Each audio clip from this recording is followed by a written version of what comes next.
mucha información se desconoce por parte de los empleadores cuando se habla, por ejemplo, de protección laboral. Se escucha de parte del gobierno, del Estado, que los empleados deben tener absolutamente todas las garantías a la hora de pertenecer a una organización, a una empresa, y muchos desconocen cuáles son esas garantías. Exactamente, ¿qué es protección laboral? Protección laboral significa que el trabajador tenga una afiliación integral al Sistema General de Seguridad Social.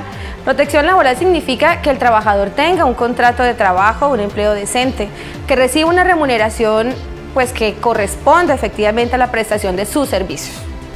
Por parte de los empleadores, ¿están ellos debidamente, digamos, concientizados de la importancia que es tener a sus empleados con toda la normatividad vigente? Realmente, de una manera general, los empleadores no tienen un conocimiento completo de todos los derechos que tiene la población trabajadora. Y precisamente ese es el trabajo al que nosotros pues nunca renunciamos, y es precisamente que los trabajadores conozcan sus derechos.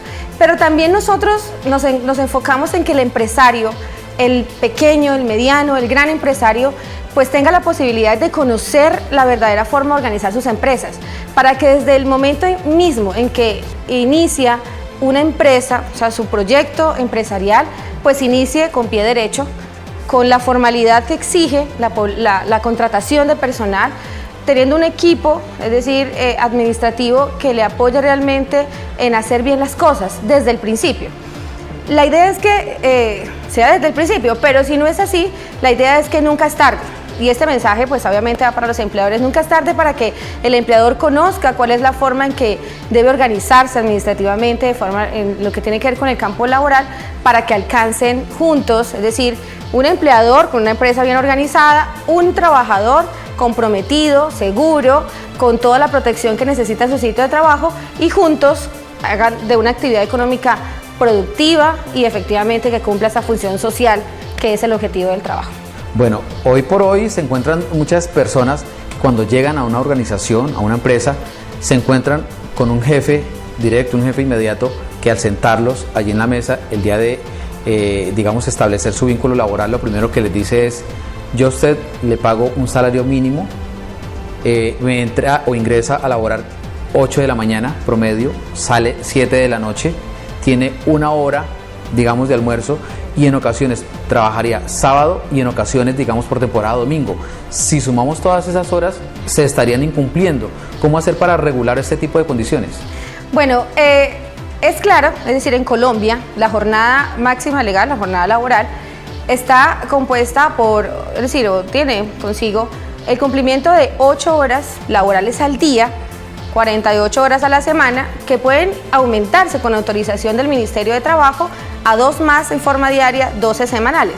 Es decir, en conclusión, el trabajador puede laborar 48 horas a la semana de manera ordinaria, 12 horas extras a la semana para completar entonces 60 horas. Esa es la máxima, ese es el horario máximo que puede tener el trabajador, es decir, el trabajador no puede laborar en un tiempo superior a ello. Y lo otro es que pues obviamente ese trabajo que él desempeña en el número de horas que acabamos de mencionar pues esté remunerado como lo establece la ley. ¿Qué sucede cuando un empleado se da cuenta que sus derechos están siendo vulnerados, por ejemplo, en el tema del tiempo, en el tema del salario, máxime cuando trabajan un poco más de las horas establecidas y esas horas extras no están siendo canceladas? Bien, pues partiendo de la base que existe, lo que les decía, pues una jornada máxima, pues la idea es que cuando el trabajador entienda que pues están siendo vulnerados sus derechos, pues puede adoptar varios mecanismos, porque no podemos olvidar que no solamente existen los mecanismos que tienen que ver con la administración de justicia, en este caso también administrativamente por medio del Ministerio de Trabajo, sino que también los trabajadores y sus empleadores pueden agotar los mecanismos alternativos para solucionar sus conflictos. Es decir, existe la posibilidad de un arreglo directo, de una amigable composición, de un contrato de transacción, y si definitivamente el trabajador no logra llegar a un acuerdo con su empleador, pues puede acudir, si es su voluntad, ante el Ministerio de Trabajo, por ejemplo, para hacer una querella administrativa, interponer una queja, para que nosotros entonces entremos a mediar esa situación y a buscar la garantía del trabajador. O también pues puede acceder a la justicia ordinaria directamente al juez laboral para la protección de sus derechos. Muchas veces cuando esas condiciones se presentan de manera inadecuadas, como ya lo mencionábamos, resulta que el trabajador dice, del ahogado al sombrero, yo prefiero tener un trabajo donde me paguen más bien poco, pero tener algo que recibir y no tener nada. Y entonces, pues digamos que se quedan callados. ¿Cómo hacer un trabajador para, digamos, poner en cintura, si se le puede llamar, a su empleador, habida cuenta de que si eso, es decir, si una persona acude a una entidad como la Casa de Justicia a una orientación de parte de ustedes, muy seguramente pues el empleador tomaría represalias contra esa persona? Sí, eso es algo natural y efectivamente es un temor de los trabajadores. Es inevitable que ellos omitan denunciar violaciones y pues irregularidades al interior de sus empresas precisamente por el temor de ser despedidos. Yo les quiero decir esto, realmente no es necesario que ustedes coloquen una querella incluyendo sus nombres, identificaciones y demás. Pueden inscribir o hacer una querella por vía telefónica, nuestra línea 120, línea nacional, o pueden hacer un correo electrónico a las diferentes direcciones territoriales del Ministerio de Trabajo, el correo institucional, todas tenemos un correo institucional, y pueden hacer su denuncia de manera anónima. Esto no significa, o sea, ese anonimato no significa que nosotros no vamos a tomar cartas en el asunto, todo lo contrario, el Ministerio de Trabajo va a colocar en operación de oficio, con sus competencias administrativas, todo lo necesario para verificar que eso que se denunció es cierto o no. Entonces, pues hay todas las posibilidades de mantener la confidencialidad de estas denuncias, precisamente en pro de pues, que no se tomen retaliaciones, como tú decías, para los trabajadores. Muchas veces los empleadores evitan ese pago de seguridad social so pena de argumentar que se están economizando ese dinero, ¿cierto? Y que pues ya tienen unas condiciones establecidas con el empleado y que el empleado finalmente aceptó. Y sobre esa premisa, digamos que se guardan. Existen no solamente, es decir, esos beneficios de la seguridad social, del pago de seguridad social, no son solamente para los empleados, sino también para los empleadores, habida cuenta de que si a un empleado le llega a suceder algo y no tiene esos riesgos, pues las condiciones, digamos, legales para el empleador van a ser muy difíciles. Correcto. Has llegado a un punto súper importante. ¿Cuál es? Sucede que los empleadores suelen hacer unos acuerdos voluntarios con sus trabajadores.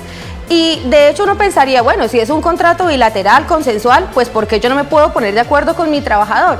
Pero es que sucede que los derechos laborales son irrenunciables. Los derechos mínimos del trabajador, ni siquiera el trabajador mismo puede renunciar a ellos.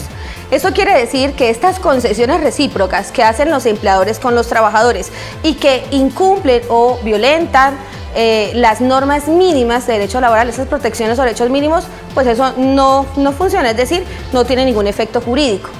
En suma, si el empleado, pongamos el hipotético caso que tenga un accidente de trabajo y no tiene afiliación a la ARL, es el empleador el que debe cubrir todo lo que suceda, prestaciones económicas y prestaciones asistenciales que por demás son muy onerosas, porque eso no solamente es el tratamiento, la rehabilitación, hasta el alta de su enfermedad, sino también tener que asumir una pensión por invalidez, Dios no lo quiera, o una indemnización por una pérdida de capacidad laboral. Entonces realmente es una situación que sería muy onerosa y pues la verdad yo entendería como la destrucción del patrimonio del empleador, porque sería pues un costo demasiado alto por no tener una afiliación al sistema.